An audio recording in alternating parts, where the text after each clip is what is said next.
warahmatullahi wabarakatuh. Waalaikumsalam warahmatullahi wabarakatuh. Perkenalkan, nama saya Noval Akil Muhyiddin dengan NIM 19102010018. Prodi Komunikasi dan Penyiaran Islam, Universitas Islam Negeri Sunan Kalijaga. Saya membuat video ini dalam rangka mengerjakan mata kuliah fikih kontemporer dengan dosen pengapu Bapak Dr. Arif Maktuhim, MAG, MAIS. Saya membuat video ini akan menjabarkan menurut sudut pandang saya, pendapat saya, dan argumen saya tentang agama dan filsafat yang ditemani oleh teman saya. Perkenalkan, nama saya Muhammad Ferdian Zulfa sebagai moderator untuk saudara Novel Akil. Oke nih ya, masuk ke pertanyaan pertama. Bagaimana menurut saudara Novel Akil dalam belajar hukum filsafat terhadap pandangan hukum agama Islam? Menurut kata Imam Al-Ghazali, itu haram hukumnya. Kenapa Imam Al-Ghazali bisa menyebutkan jika hukum filsafat itu haram? Menurut kata Imam Al-Ghazali, tidak ada ilmu yang aku benci kecuali ilmu filsafat. Tuh. Kenapa Imam Al-Ghazali bisa menyebut jika ia membenci hukum filsafat? Karena menurut dia, mungkin saya dan dia sepemahaman gitu ya. Berarti menurut saudara dong? Menurut saya, karena ilmu filsafat itu ilmu yang mempertanyakan, bertanya-tanya, ilmu yang realistis. Sedangkan ilmu agama sebagiannya cukup diimani, diyakini. Kayak para filsafat itu, orang-orang filsafat bertanya tentang keberadaan Tuhan. Sedangkan di Al-Quran kan jelas, jika kau tanya tentang keberadaanku, maka itu urusanku. Itu tidak bisa dinalar oleh akal pikiran manusia. Kan ilmu filsafat kan mempertanyakan gimana keberadaan Tuhan. Kenapa Tuhan itu tidak ada di dalam mata, Tidak bisa terlihat gitu? tidak bisa terlihat? Karena Tuhan itu gaib dan sifatnya wujud, kan yang maha gaib. Tapi di dalam sifat 20 itu kan wujud, ada. Iya. Kayak contohnya lagi tentang kayak para orang filsafat itu kayak pertanyakan sholat itu untuk apa ya. Karena menurut dia tuh sholat itu untuk apa? Sholat itu kan untuk ibadah itu kan untuk mengingat Tuhan Ya.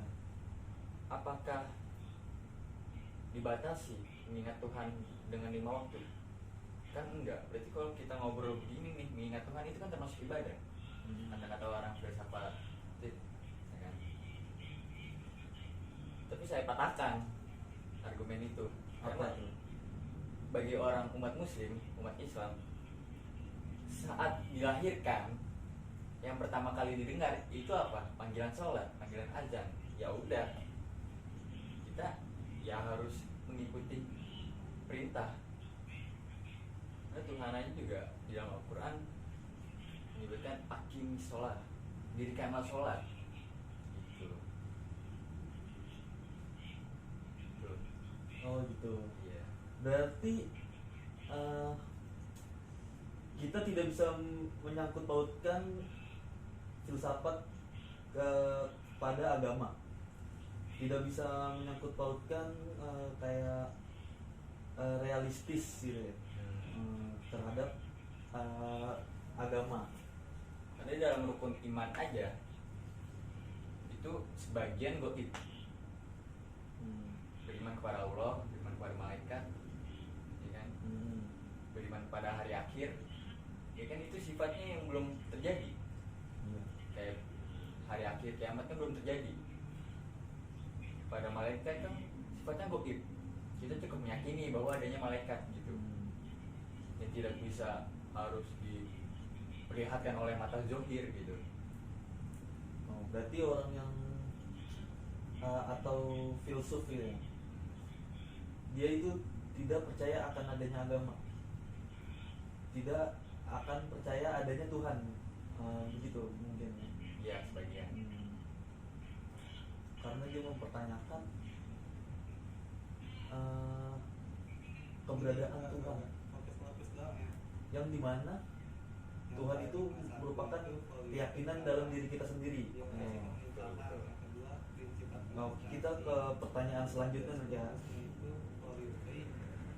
Menurut saudara Nova Akil, apa manfaatnya ketika agama dan filsafat dicampur adukan?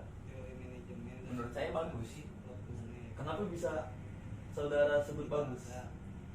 Karena dalam kita berpikir dengan akal sehat, kita akan lebih tahu kebenaran. Karena kalau sekedar meyakini, itu kita tidak totalitas dalam menjalaninya, dalam beriman. Gitu, karena berfilsafat itu kadang perlu.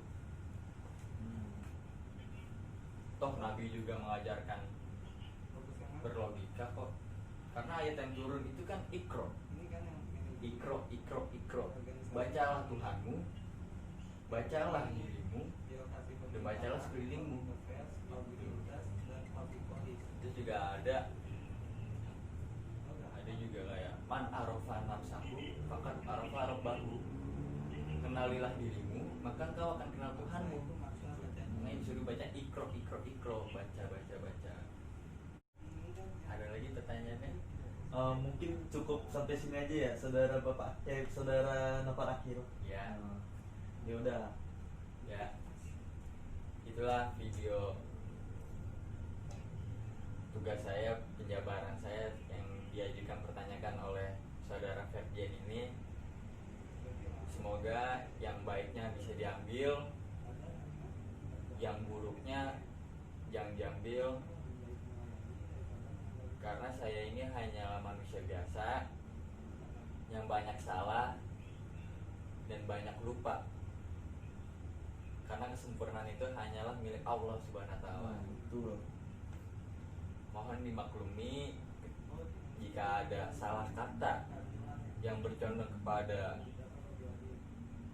segala sesuatu itu karena keterbatasan ilmu saya.